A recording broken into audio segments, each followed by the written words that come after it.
Et bonjour à tous, j'espère que vous allez bien. Aujourd'hui, deuxième partie du vidéoprojecteur. Donc on va voir un peu la main board déjà pour commencer. Et puis on va voir deux, trois infos dans le vidéoprojecteur en fait. Avant de commencer, n'hésitez pas, le petit pouce, petit commentaire qui va bien avec, ça fait toujours plaisir. N'hésitez pas à partager la vidéo, plus il y aura de vues, mieux ça sera, hein. Plus de gens seront informés de comment ça fonctionne. Moi, j'adore savoir comment un appareil fonctionne. Donc, voilà. Donc ici, on a une lampe. C'est une lampe à décharge. Donc, j'ai cherché un peu sur Google pour savoir à quelle tension on était. Bon, j'ai rien trouvé de flagrant. Euh, Ensuite, j'ai discuté avec un abonné sur YouTube, hein. Je lui ai carrément posé la question parce qu'il avait l'air de connaître un peu. Donc j'ai demandé, apparemment on serait aux alentours de 4500 volts pour alimenter la lampe. Enfin du moins déjà pour le démarrage, hein, pour que le petit arc se fait. Donc c'est deux petites électrodes qui sont plongées dans quelques petites gouttes de mercure en fait. Et lorsqu'on excite entre guillemets les deux électrodes, qu'on envoie du courant dedans, eh bien ça fait de la lumière. Ensuite ici, alors vous allez peut-être pas le voir, mais ici on a une roue. Une roue avec des couleurs. Je vous fais voir ça tout de suite sur une photo. Ensuite, ici, on envoie du rouge, du vert et du bleu. Là, on a la focalisation. Donc, dedans, c'est un ensemble de miroirs qui sont dedans. On a aussi un réglage sur le côté. H-Shift. Donc, on va ajuster la grandeur de l'image. Ici, on va ajuster pour que ça soit plus ou moins regardable pour pas que ça soit flou. Que si l'image est floue, c'est pas trop le but. Donc ça, je ne le démonte pas, cette partie-là, parce que c'est un ensemble de miroirs. J'ai peur de m'embêter à les remettre, hein, donc je préfère pas y toucher. Pour faire nos mesures en tension, il faudra que l'on chante cet interrupteur-là. Donc ça, je le fais ici pour la vidéo, mais à pas reproduire chez vous. En fait, en le chantant, c'est comme si j'appuyais dessus pour dire en fait que la lampe est remise en place et que le capot est fermé. C'est une sécurité, donc ça, évitez de le faire chez vous. C'est pour éviter tout incident. Vous pouvez vous prendre un choc électrique ou quelque chose peut éclater. Donc, bon, par précaution, il y a une sécurité. Donc, en fait, compte, c'est comme un interrupteur, hein, comme j'ai expliqué dans la première vidéo. Et on va mettre l'alimentation sous tension, en fait. Ensuite, maintenant, on va voir juste deux petits points sur la mainboard, donc la carte principale qui traite toute la partie vidéo et audio, puisque dessus on a des prises, des mini prises jack pour pouvoir brancher des petites enceintes dessus. Donc c'est pas du son puissant, hein, c'est un petit son. Donc on peut rebrancher après un ampli par exemple dessus, hein. Donc ce qu'il faut savoir quand même, c'est que sur la même board, on a deux circuits intégrés qui s'occupent de l'amplification audio. Donc ce sont des mini amplis. Donc là voici un main board, hein, que j'appelle la carte principale, hein, qui traite toute la partie vidéo, tout ça. Donc il y a plein de prises dessus. On a des prises RCA pour brancher un ampli dessus par exemple. Ici on va avoir de la prise casque. Donc c'est du mini jack, hein. On a du port USB, donc on peut mettre une clé USB pour envoyer une vidéo. On a une entrée vidéo ici. Ici on a du port HDMI.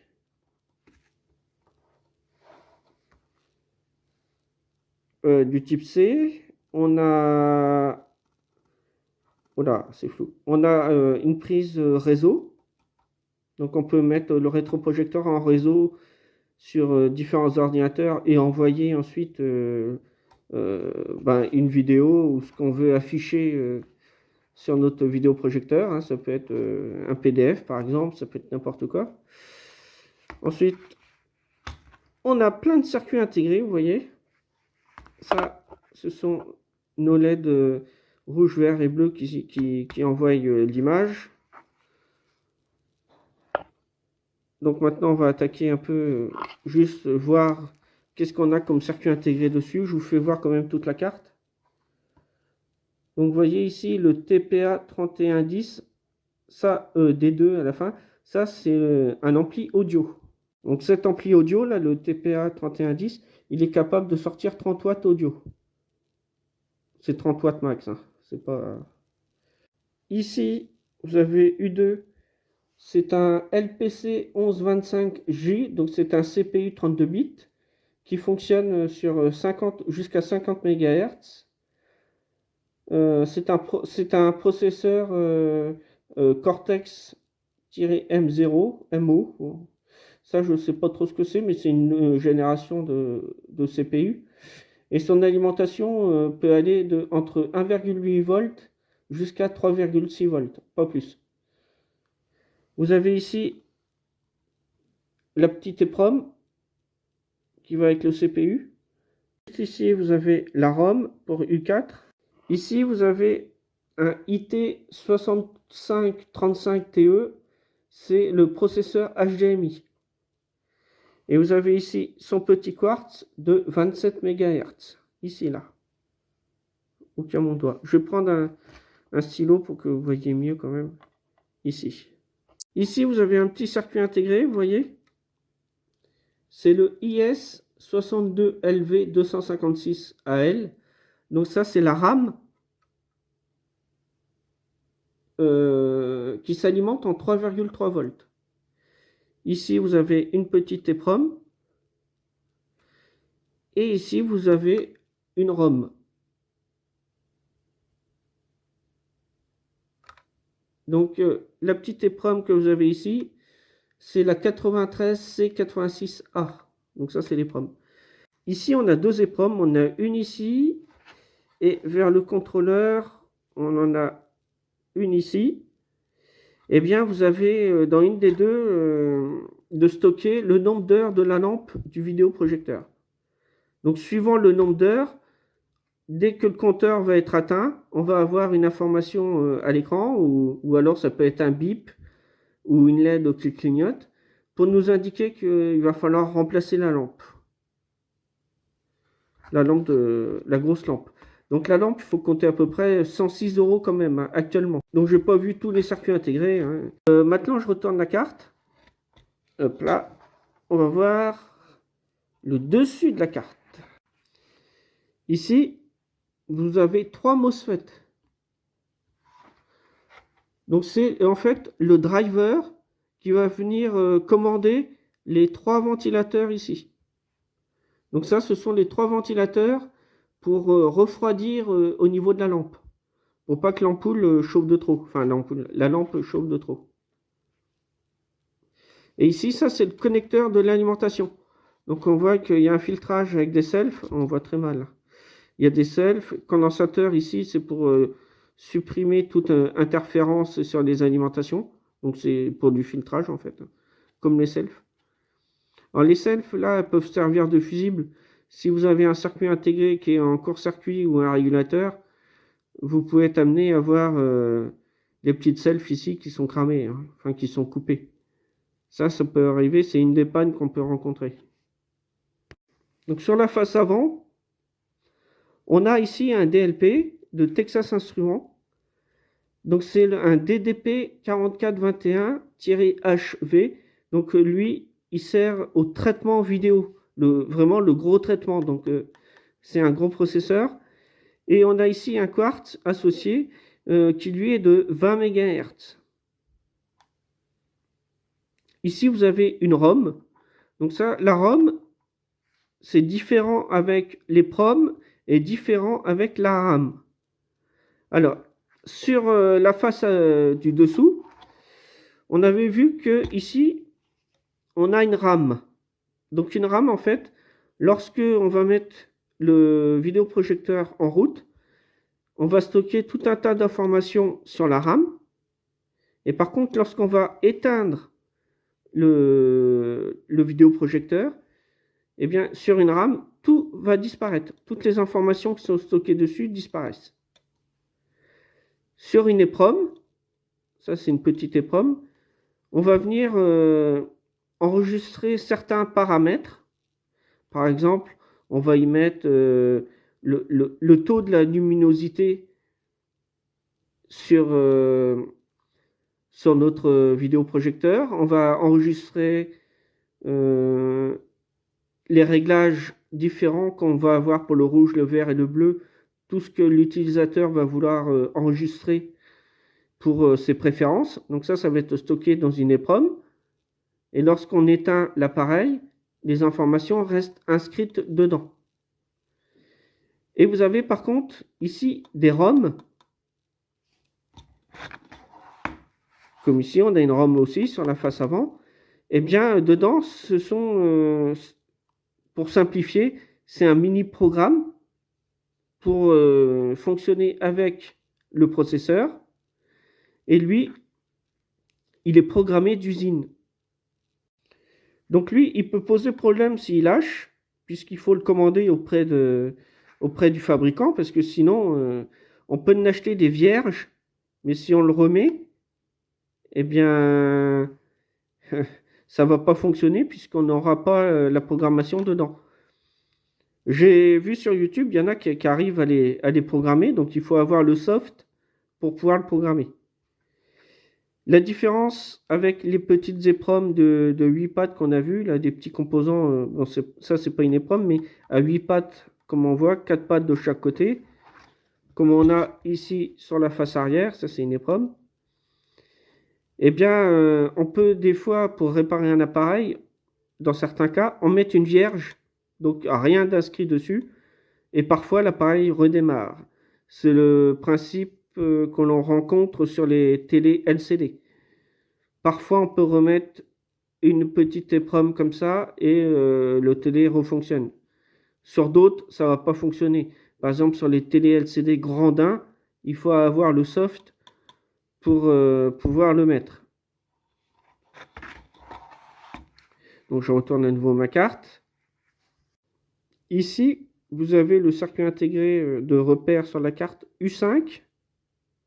Donc, vous voyez, c'est écrit U5, c'est à l'envers. C'est un PMD, alors P comme Patricia, M comme Mathilde, j'aime bien Mathilde, et D comme Dominique, hein.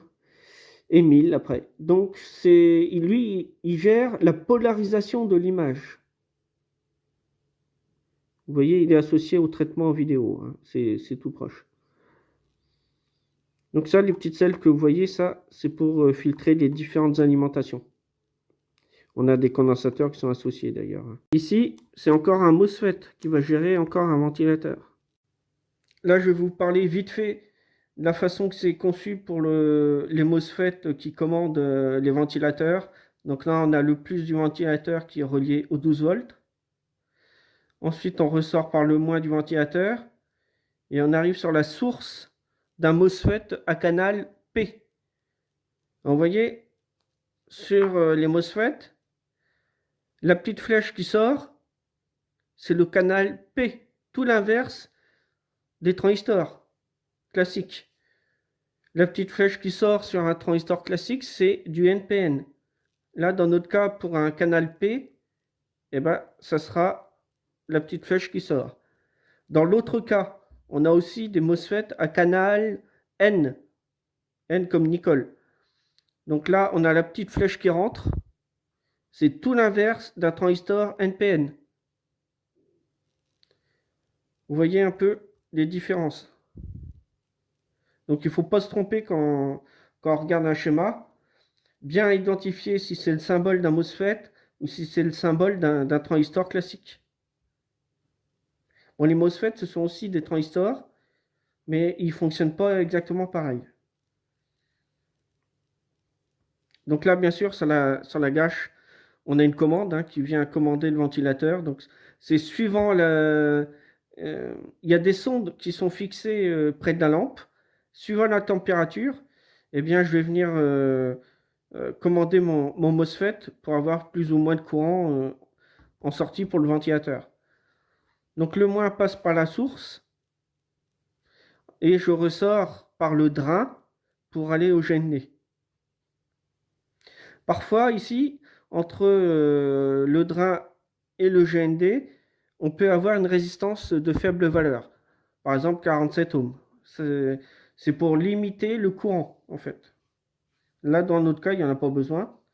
Ici, on a un circuit intégré. C'est je ne vais même pas marquer. C'est un PT2334.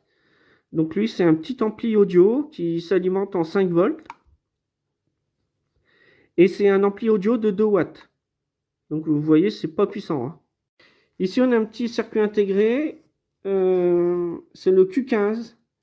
Donc c'est un MOSFET de canal P qui peut supporter 30 volts, 7,5 ampères. Donc c'est suffisant pour une alimentation, par exemple, ou un ventilateur. Donc c'est marqué dessus M comme Mathilde. Ensuite un 3, ensuite un 0, ensuite encore un 0, ensuite un 3 et un 5. Donc ce sont des MOSFET, si vous le cherchez sur Internet, la référence, ça va être QM300 et ensuite 35. Voilà, en boîtier SO8. Ici, on a encore un MOSFET, hein, c'est le Q13. Donc c'est écrit dessus N comme Nicole, ensuite 4468, L comme Lysia et S comme Sophie. Donc c'est un MOSFET de canal N qui supporte 20 volts, 10 ampères. Voilà. Et si vous le cherchez sur Internet, il faudra écrire D comme Dominique, M comme Mathilde, et ensuite N 4468, LSS. Bon, ensuite, tout ça, pour tous ces circuits intégrés qu'on a vus, ils ont besoin d'être alimentés. Donc, c'est des tensions différentes suivant leurs caractéristiques. On peut avoir des circuits comme le processeur vidéo qui va être en 1,5 V par exemple. On va avoir la RAM qui est en 3,3 volts. On va avoir le 12 volts directement pour les ventilateurs. On va avoir besoin de 5 volts pour certains circuits intégrés. Donc c'est pour ça qu'il y a différentes alimentations un peu partout. Vous avez des régulateurs ici. Sur la face arrière, donc en dessous, ici on a un régulateur encore. Donc maintenant on va voir ça un peu plus précisément. Ici vous avez un régulateur. Donc je commence par lui, puisqu'il va nous fournir une tension de sortie de 3,3 volts en sortie. C'est le U44 sur la carte. Et c'est un AZ1084 CD-ADJ. Donc c'est ajustable, ADJ. Donc c'est un boîtier TO252. La pin 3, ça va être l'entrée. Donc la pin 3 c'est ici. Pin 2, ça va être là, qui est relié avec la pin 4 ici. Donc je dis tout le temps pin 2 ici, c'est la même chose. Et vous avez la pin 1 qui est juste ici, en bas là. Donc c'est à gauche. Donc pin 2, c'est la sortie. Pin 1, c'est soit le GND lorsque c'est un régulateur qui n'est pas ajustable, ou alors c'est pour ajuster justement la tension de sortie. Et pin 3, c'est l'entrée. L'entrée, donc c'est la tension d'entrée. Donc là, il faudra qu'on fasse une mesure ici, parce que je n'ai pas la tension. Donc c'est soit 5 volts, ou soit 12 volts. On fera une mesure pour savoir. On passe par une résistance ici de 1 ohm en boîtier 1206. Donc c'est pas facile à suivre, hein, mais sur la face arrière, donc sur le dessous de la carte, on a le fameux régulateur. L'entrée de ce régulateur de pin 1, si on suit les pistes, il faut retourner la carte, donc la face avant maintenant, et on vient sur la self qui est ici.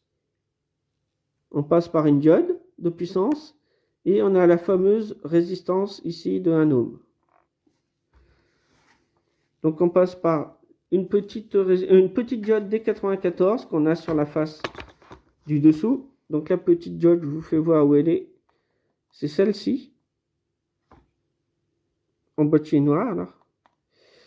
Vous avez condensateur. Ici vous avez la résistance de 180 ohms en boîtier 0603. Un condensateur, je n'ai pas sa valeur, mais souvent c'est compris entre 47 nano et on va dire 220 nanofarad.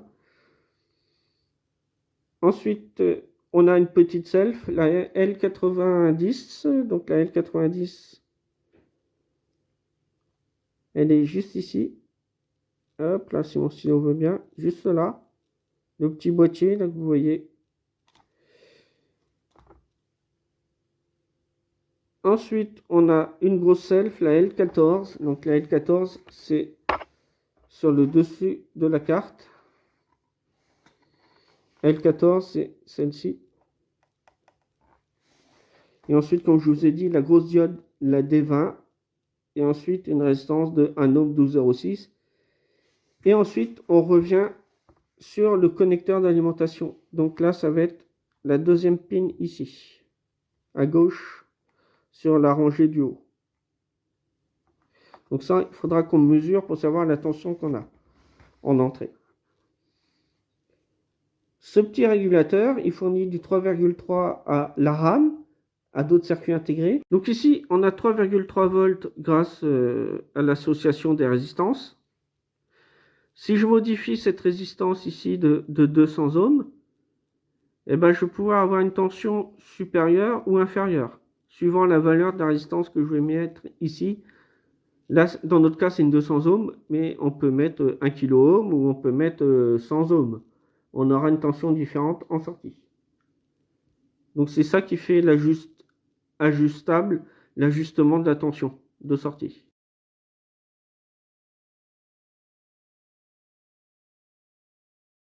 Ensuite, il y a ce régulateur-là, c'est un GH15B.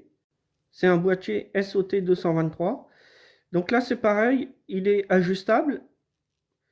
Donc là, ici, on a 1, quelque chose. Je ferai la mesure après pour savoir quelle tension on a. Donc, on sait qu'en entrée, on a 3,3 volts qui provient de notre régulateur qu'on a vu tout à l'heure, le AZ1084.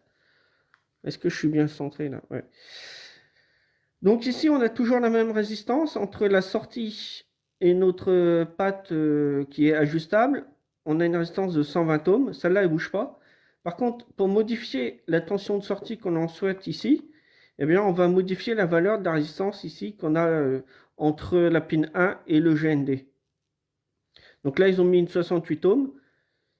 On peut mettre une 120 ohms, on peut mettre 47 ohms. La valeur sera différente ici en sortie. Maintenant, je vais rebrancher la carte mère, donc la mainboard, hein, c'est pareil. Je vais tout rebrancher. Donc là, pour faire mes mesures, je vais enlever le ballast de la lampe. Donc la lampe ne sera pas éclairée.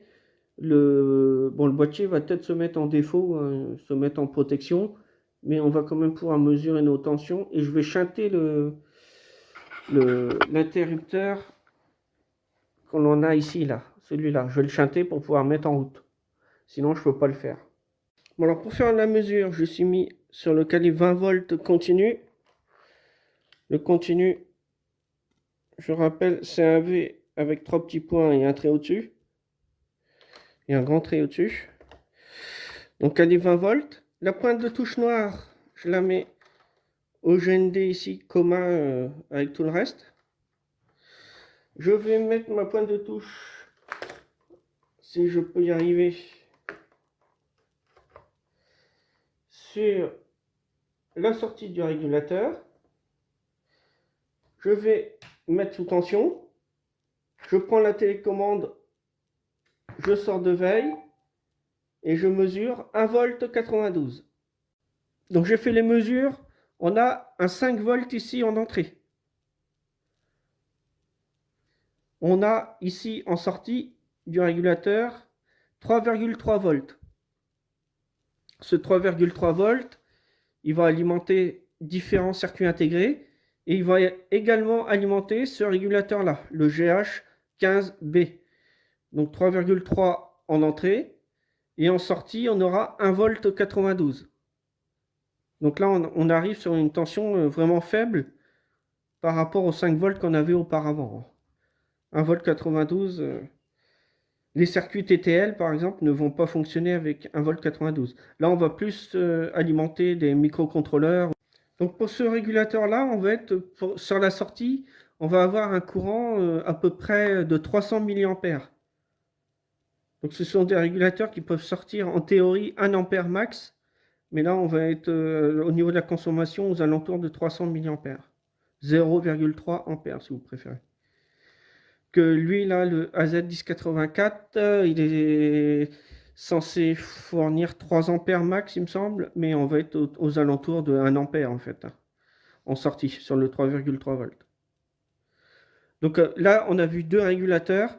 Il faut savoir que tous les autres régulateurs qu'on aura sur la carte qui sont ajustables, ceux-là, ça sera le même fonctionnement avec la résistance entre la sortie et l'entrée, on va dire. Enfin, pas l'entrée, non, la commande, la pin 1 qui est pour l'ajustement de la tension de sortie, ça sera toujours 120 ohms, hein. Ensuite, on a d'autres régulateurs qui peuvent exister. Donc, je prends ma feuille comme ça. Hop, je dessine vite fait. Donc là, ceux-là, ils sont fixes. C'est par exemple écrit MC 7812, par exemple, ou 7805. Là, la tension ne sera pas ajustable pour la tension de sortie. Ça sera toujours la tension qui est indiquée sur le régulateur. Donc pour un 12 volts, par exemple, je peux avoir 15 volts en entrée ou même 20 volts. Et en sortie, si c'est un 12, eh ben, j'aurai 12 volts. Donc une chose aussi à savoir lorsque vous allez dépanner certains appareils, si c'est écrit 78,05, grâce au 0,5, vous savez tout de suite que vous allez avoir 5 volts en sortie.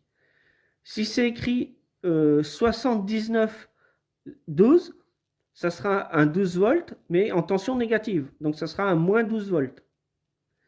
Si c'est écrit 78,12, eh ben, ça sera une tension positive et ça sera un 12 volts.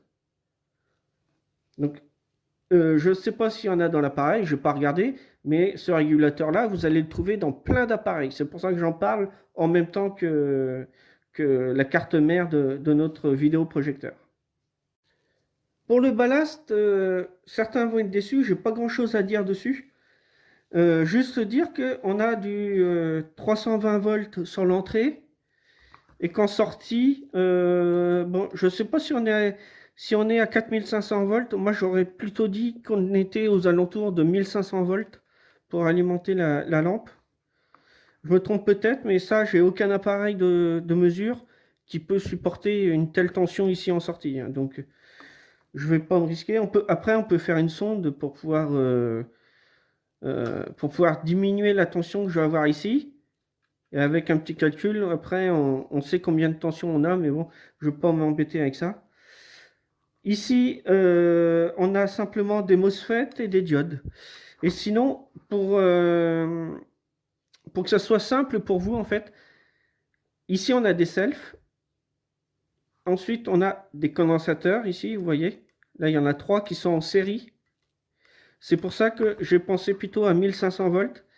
Parce que dessus, c'est écrit 2,2 nanofarad, 700 volts. 700 volts, c'est ce qu'ils peuvent encaisser. Donc, je rapproche la carte, hein, vous voyez, 2,2 nano, 700 volts. Et c'est pour ça que je me suis dit qu'on pouvait avoir par exemple 500 volts ici, 500 ici, 500 ici, ce qui ferait à peu près 1500 volts. Après, je me trompe peut-être, ça je veux bien l'affirmer, hein. Là-dessus, je ne suis pas très calé sur les ballasts. Alors logiquement, ce ballast, s'il tombe en panne, c'est irréparable, on va dire.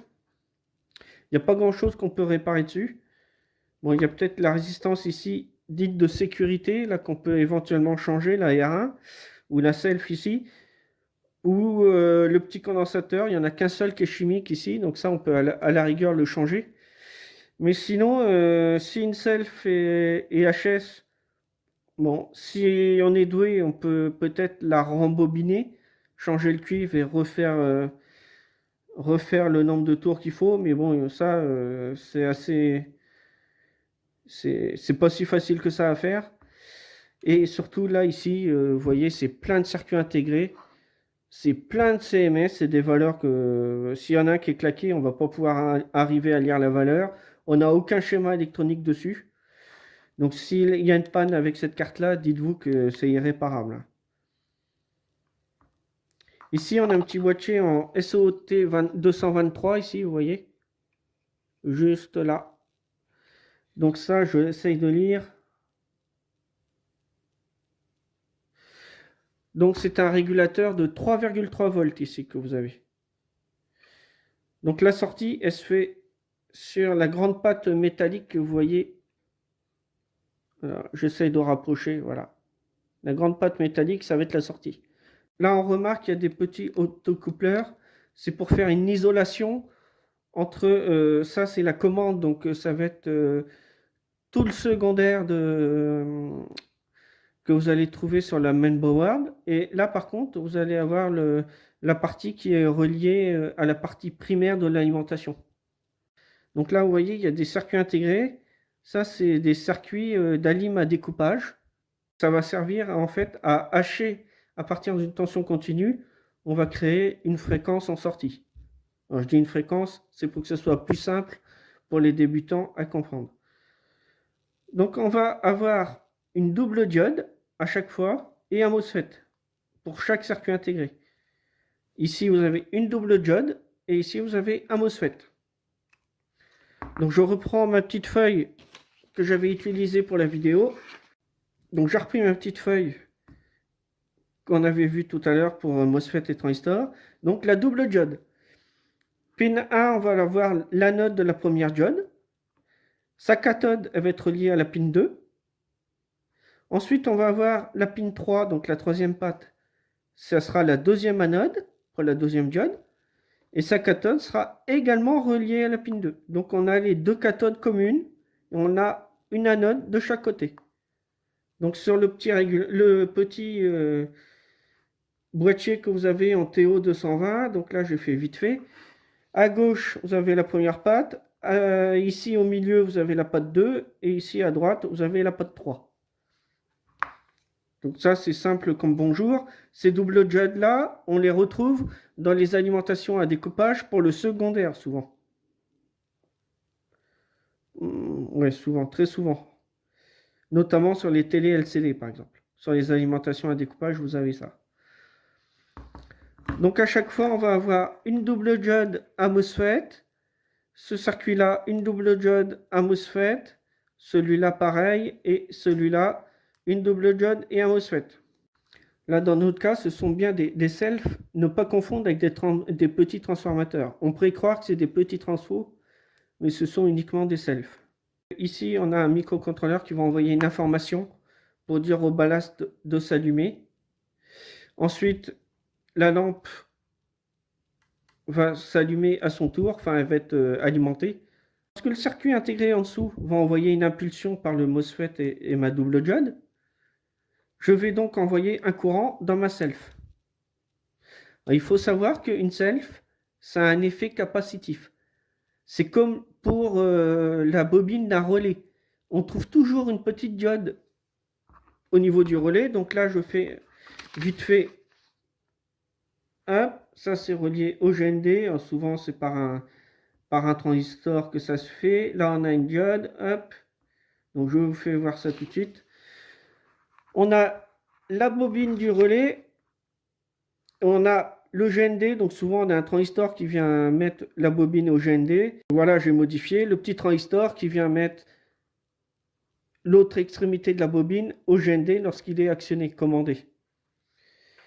Donc là, on a une petite diode en parallèle de la bobine. C'est tout simplement parce que quand je vais couper le plus 12 volts de la bobine, elle, il va rester un petit courant dedans.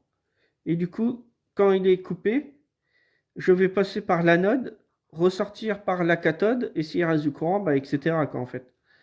Ça évite de claquer le transistor qui est ici. Donc c'est une petite protection pour décharger le courant qu'on va avoir la bobine. Et bien là, dans notre cas, pour le ballast, on va se servir de ce petit courant dans la bobine pour justement créer une tension plus élevée. Donc on va avoir celui-là qui conduit lorsque le MOSFET est actionné. Ensuite, lorsqu'il est coupé, mon courant va sortir de la bobine, mais une autre bobine va fournir un courant. Donc je vais avoir, là déjà je vais être plus élevé au niveau de ma tension. Lui il va couper, c'est à son tour l'autre qui va se mettre en route. Il va couper, le courant va et ainsi de suite. Et lorsque je suis arrivé là, bah, je retourne ici. Mais ça, on n'a pas le temps de le voir avec un multimètre ou des appareils classiques, puisque ça se fait en quelques microsecondes. À la rigueur, à l'oscillo, mais il faut pouvoir supporter des hautes tensions, il faut une sonde spéciale. Ça, je n'ai pas le matériel pour faire ça.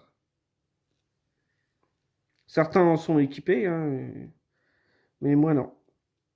Alors si j'ai utilisé des mots qui sont vraiment très simples ou qui correspondent pas forcément vraiment aux mots que j'aurais dû employer, c'est uniquement pour que ça soit le plus simple possible pour les débutants, pour ceux qui connaissent rien en électronique, pour comprendre un peu le fonctionnement. Bon, alors j'espère que vous avez aimé la vidéo. Elle est peut-être un peu longue, peut-être trop courte pour certains. J'essaye d'être à peu près comme d'habitude. Donc si vous avez aimé, le petit pouce, ça fait toujours plaisir d'avoir un petit pouce vers le haut. Ça fait toujours plaisir également de lire tous vos commentaires. Alors, en général, je lis tous les commentaires. Il arrive parfois que YouTube en bloque et soit inscrit dans les commentaires non désirables. Et du coup, je n'ai pas tout le temps accès à ces commentaires-là et je les découvre 3 semaines après, des fois. Ça arrive.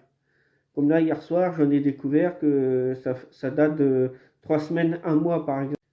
Donc, j'en profite pour vous parler encore une fois de ce forum Triac à faire.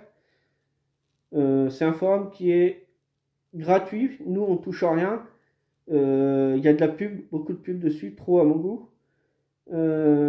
Xwatt, notre fournisseur qui héberge en fait le site internet, met de la pub ou alors demande aux gens de payer. Moi, je recommande de ne surtout pas payer parce que ils ont suffisamment d'argent. Hein, donc,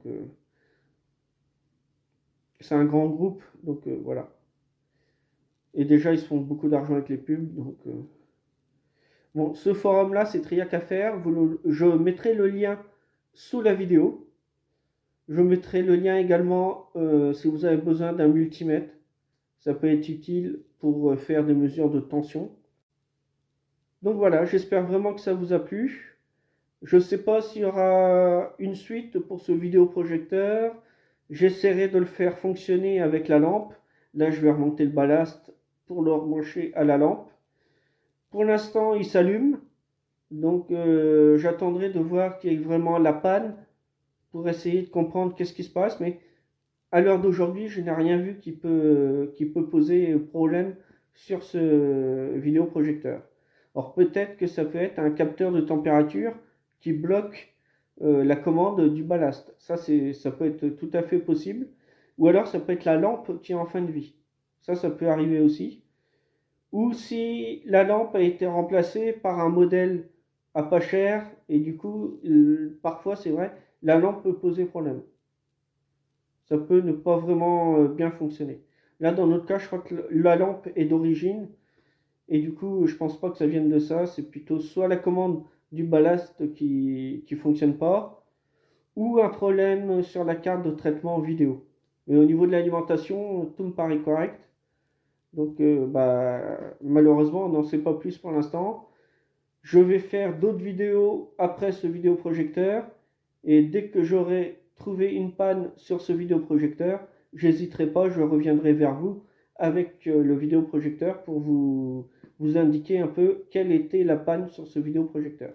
Voilà. Ça fait plusieurs fois que je dis le même mot, un vidéoprojecteur. Je ne sais pas si vous avez compté combien de fois je peux le dire dans les vidéos. À mon avis, beaucoup, je pense. Voilà, maintenant je vous dis à la prochaine pour une future vidéo. Soyez sages. Allez, bye bye, salut, salut. Et merci à tous pour tous vos commentaires et puis tous ceux qui nous suivent. Un grand merci.